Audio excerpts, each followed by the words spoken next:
Yes, it's working. Hello, good evening, good morning, good afternoon, good night. I don't know what time it is with you. In my place in the Netherlands, it is evening. I'm very glad you're here. Thank you for joining me. And if you are looking at this webinar later on, then I welcome you also. Usually there are lots of people looking at this at a later date, which is totally fine. And I hope it inspires you, and I hope you really like doing the MIR-Method, and it will help you go through your daily lives. Today, this time, we're going to talk about worrying, how to stop worrying. And that's actually something very healthy to do if you are able to stop the worrying, because it takes up so much of your energy. I will tell some more about it. And I will also explain why you really cannot help it, but how the MIR-Method can help you to stop worrying. If you are new here, then very warm welcome. Usually I'm going to talk about a theme first, and tonight it is about worrying. And after that we do the MIR-Method, and because we have been discussing this theme, when you do the MIR-Method, then you can take away all these causes for the worrying with doing the MIR-Method. So it's really efficient. And if you have been here before and you're coming back now to look again, and thank you for coming back. I hope you enjoy doing the MIR-Method, and I hope you tell others about it. And thank you for doing that. If you are a MIR-Method coach, very warm welcome as well. And thank you for looking at the really root causes of the complaints of the clients, because a MIR-Method coach can use muscle testing, and that way they can find out what is really lying underneath your problems. And when they find the root cause, they can take it away with you, or they help you to take it away yourself, and then your complaints go away much quicker. So that's wonderful work. So I love the MIR-Method coaches for doing their works. Thank you. We're going to talk about the worrying. Let me just take the presentation first with me. Yeah. So worrying, when you do that, you are lying in your bed and you're pondering, you're thinking and thinking and thinking, and all your thoughts go in circles. So there's no end to it, and it keeps coming and it keeps going. You lie awake, it costs you your night, it costs you your good sleep, and it doesn't help at all. It doesn't help you, it doesn't help somebody else. So worrying is totally useless. I'm going to talk about it later, why it's useless and what lies underneath it. I'm going to be a little bit harsh with you tonight, I'm sorry, but there's some things you need to see with what has to do with worrying. So what does it cost you? It costs you your sleep. Of course, you don't have so much energy. It's because of the lack of sleep, but it's also because of all the worrying. It takes up lots of thought energy, which is quite a lot. And loss of attention. It means that you are away in thoughts, and when there's a child around you, or a pet, or a partner, you don't pay attention to this person so intently or intensely as you could have. So it's like, yeah, okay, go have a cookie and put on the television, don't bother me, and then keep on worrying. So it costs you the attention that you could have given to others, which you don't. And later on, when it takes too long, that you pay a price for that. Concentration, totally logical. When you don't have so much sleep or energy, your concentration goes down. It's totally logical. Your relationship will suffer because your partner doesn't get the attention she or he needs, and you forget birthdays, you forget anniversaries, and you forget to bring something you should have brought. So it's like as if you're not really there anymore. So that's when the worrying takes control of you. Your work will suffer, and some people really lose their jobs over worrying too much. And friendships will suffer because when you all the time you come with your problems and your complaints, and it's like, oh, and I don't know what to do, and but when it's all repeatedly, so every time you meet these friends and you keep saying about what's bothering you, and then you don't know how to solve it, and your friend gives you advice and you don't listen to the advice, and then you keep on going worrying, in the end you'll lose friends because they don't like people when they keep on complaining all the time about the same things and nothing changes. That's when people start to lose interest in the friendship. So that's really tough when that happens. So the costs of worrying are huge. And that's such a pity. Now, this is going to be a bit harsh. I want you to be quite brave with yourself and look at yourself, that what you're doing. I don't know really if this applies to you, but please consider or think about this. Worrying is trying to control something or someone. So if you are worrying, in a way you are manipulative and trying to control it. So trying to have influence on the outcome. So when somebody is doing it, like for example, a daughter or a son is going on a holiday in a far country and you are worrying all the time, it is as if you are trying to control the outcome of this. You have to come back to me because it's very important that you come back safe and sound. Totally logical that you want that, but there is no way you can control what he or she is doing. No way. So it is in a way manipulative, a little bit. There's another problem when you, the second one is, when you worry about this, your son or daughter, and you say all the time, oh, I worry about you so much, I hope you come back safe and sound.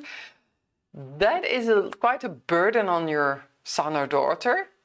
In fact, I understand that it can be really tough. But if you are actually saying to your daughter or son, I don't trust you. I don't trust you to come back safely.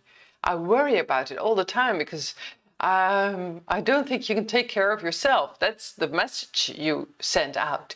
I know it's not what you want to send out, and probably you don't even believe it, but that's what the other person hears. Because my mom or my dad is worrying about me, I must be maybe not capable of taking care of myself. So it gives no trust at all. Same goes for things or events you want to control. You cannot control it. If the things you can control, for example, when you are planning a wedding, there's so many things you can control. Do that in the daytime when you have time to control it, to organize it. But there are so many things you cannot control. And trying to do that is like having no trust in the outcome, having no trust in that everything will play out in the way it should be. It should be this way. And that you try to be flexible and go with the flow of life. So in a way, you don't trust the way life unfolds when you are worrying about things in the future. There's another one I would like to say to you, and that is like when you are doing the MIR-Method, I call you a mirror. I talk about the people that are doing the MIR-Method as being mirrors. And I like to see them as mirrors that are turned outwards. So when somebody looks at you in the mirror, they are inspired by what they see because you sparkle, because you radiate, because you say what's on your mind or on your heart, and you are doing the best you can, and you are acceptant that you may fail in things, and you are okay with that. So you are pretty much a normal being, normal human being. Normal being, okay, it's possible too. So that's inspiring for other people. They can then relax a bit and say, oh yeah, I'm a normal human being too, and I like the way I do my life, and I stumble and I fall and I get back up again, and that's fine. But I'd like you to turn the mirror inwards now, because when you are worrying, it actually means deep inside you that you are crying out for help. You want somebody to take care of you. So there's something deep going on inside you, and that's what the worrying, that's what causes the worrying. Usually it's fear. It's fear of something, fear about that something might happen with your son or daughter, or fear that you might not have enough money in a month's time. Or so in a sense, it is about a fear that you don't want to address, and you need help to address it, to look at it. You can do it by yourself. So the fourth one is take care of yourself. So look inside. What's the real fear that is under the worrying? What's that fear? And look that fear in the eye and find out how you can make the fear become less. You can use the MIR-Method for that. But you can also ask people for help. Start talking about the fear you have. And listen to what the other person is saying and try to incorporate it. If that's not enough, maybe you need to find a professional to deal with the fear that you have, or try to read things about it on the internet. So when you worry a lot, there's something deep inside you that is crying out for help. And look at that, please, because then all the worrying will become less and less. You will sleep better, and you will have new energy, and you will have attention again for the people around you. There's so much to gain. And the MIR-Method will support you in doing that. I'm going to show you something else. The stomach meridian. So there we have, in step 4, we have clear meridians. There are like 12, 14 meridians in your body. And one of them is the stomach meridian. When this one is disturbed or congested or blocked, then you can have all these kinds of emotions. And I don't expect you to have them all, but maybe overprotective can be one, or maybe you feel people cannot be trusted, or you have much disappointment in you or dissatisfaction. Usually afraid of the future is one. Many people have that, and the other one is fear of the reality, fear of what's going on around you. It may be that you live in a neighborhood that's quite harsh, or maybe you are worried about the future, about all the things that you hear in the news, and which is actually something you can deal with when you talk about it with other people. Or you start looking at news that is more positive, because there is so much positive news in the world. So many things are going in a good direction, and I see things that are coming our way which are absolutely wonderful. And I'm looking at peace in the whole world, which is amazing, because we have not had that in like thousands of years, but it is coming. It's on our way. So fear of being afraid of the future just means that you don't have the information, don't look at the kind of news that is also out there. Now, how come the stomach meridian is, let me first tell you how it's the stomach meridian is here. It starts under the eye. It's on both sides of your body, goes down a bit, and goes through the jaw upwards. You can see it on the drawing. And there's this point here on the jaw, this, here's my mouse, this point. This one corresponds with PTSS or PTSD. I think I should say PTSD in English, which means like disturbances caused by trauma. And when an acupuncturist places the needle for PTSD, they always do it on the jaw, combined with the other places, of course. Then the meridian goes down through the neck, then through the shoulder, all the way down, and then past the navel. Do you say that? Navel? Past the stomach, into the hip, and then downward on the leg. You see a little wobbly thing on the shin. So if you have complaints there, could be the stomach meridian, and then down into the second toe. So you have your big toe, but it ends in the second toe of your foot.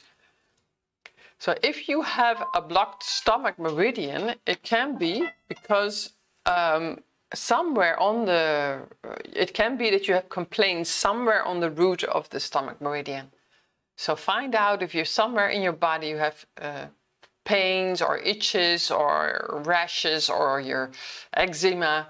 It can all be because of the stomach meridian. So look at the place, the exact place where you have these complaints, and then find out if it's from the stomach meridian. This is a Dutch meridian clock. You can find it also on the internet, meridian clock. And here on this left side you see maag. This is a Dutch word, and this means stomach. And you see 7 till 9 o'clock in the morning. So this means the stomach meridian is most active in the morning between 7 and 9. But when the stomach meridian is blocked, it cannot function well, and this causes you to be really, really tired between 7 and 9 in the morning. And that causes you to get out of bed so tired. So it's really hard to get up in between 7 and 9. So then usually it would be great if you can lie in bed until 9 o'clock, but many people have to get up earlier. So the time 7 till 9 is a problem when you have a stomach meridian that's blocked. So you can look at that too. See if that is for you. However, this is why I do not like people to treat the a meridian separately. So if you would go clear stomach meridian, clear stomach meridian, clear stomach meridian, that might not help, because if the spleen meridian, mild is a Dutch word for spleen, so if the spleen meridian is blocked, that might be the cause why the stomach meridian is giving troubles. It can also be that the fire elements, the meridians that are corresponding with the fire element, the heart, it's this one, the heart. Oh, my mouse is gone. My arrow is gone. Yeah, here. The heart meridian, the small intestine meridian, I don't remember what this is in English, and the triple warmer, kringloop. It has to do with creativity and sexuality. I can't remember the English word. But these 4 meridians, they all correspond with the fire element. If the fire in you is gone or is low, then you might not feel the passion you used to have, the enthusiasm is gone, you don't know how to get started. So if all this fire is gone, then that can also cause the stomach meridian to be blocked. So there are many ways in which the stomach meridian can have problems. Now, the good news is that we can deal with this doing the MIR method. It's one of the methods you can use. There are many more ways to get a stomach meridian going again, and the MIR method is one of them.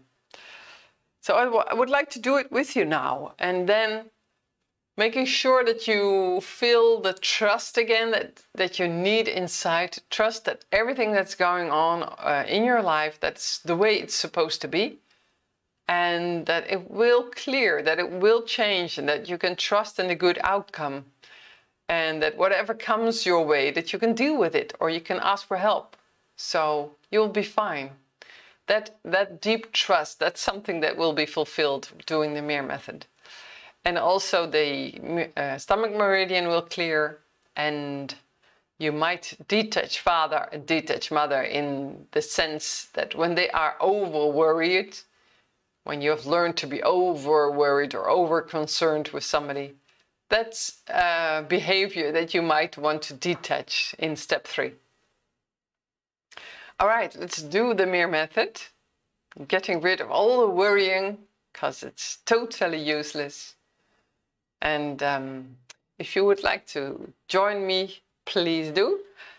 Stroke yourself, caress your hand really gently, and realize that you are very valuable, because when you change yourself inside, you also have effect on the people around you in a positive way. And that, when we do that with many people, we change this world. And I really love thinking about that. Okay, so please caress yourself gently because you are valuable. And then we start with step 1. Here we go. Optimize acidity. Optimize acidity. Optimize acidity. Detox all toxicity. Detox all toxicity. Detox all toxicity. Detach father. Detach father. Detach father. Detach mother. Detach mother. Detach mother. Clear meridians. Clear meridians. Clear meridians. Supplement all shortages. Supplement all shortages. Supplement all shortages. Balance hormone system. Balance hormone system. Balance hormone system. Fulfill basic needs. Fulfill basic needs. Fulfill basic needs. Optimize chakras and aura. Optimize chakras and aura. Optimize chakras and aura.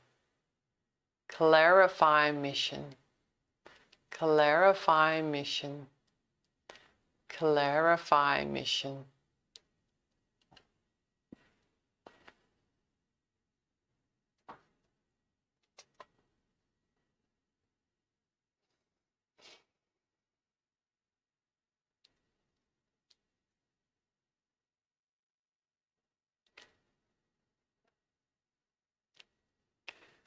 Well, I wonder what you could feel when you were doing the MIR-Method.